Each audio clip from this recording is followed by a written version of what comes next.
Do you want to free up your Gmail storage for free? Follow the simple step. Open your Gmail app, tap on the search bar in the top of your screen, then type large is to 10 MB. Yes.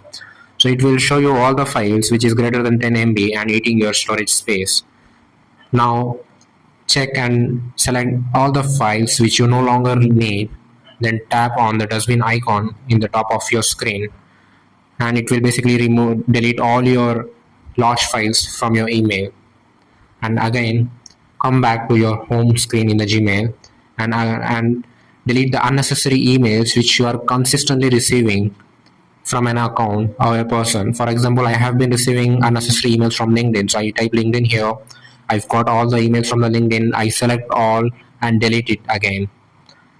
Then the final step is tap on the burger icon and go to bin and empty your bin. That's it. The job is done here. Once the bins get empty, you will see that a large amount of space has been restored to your Gmail. The issue is gone.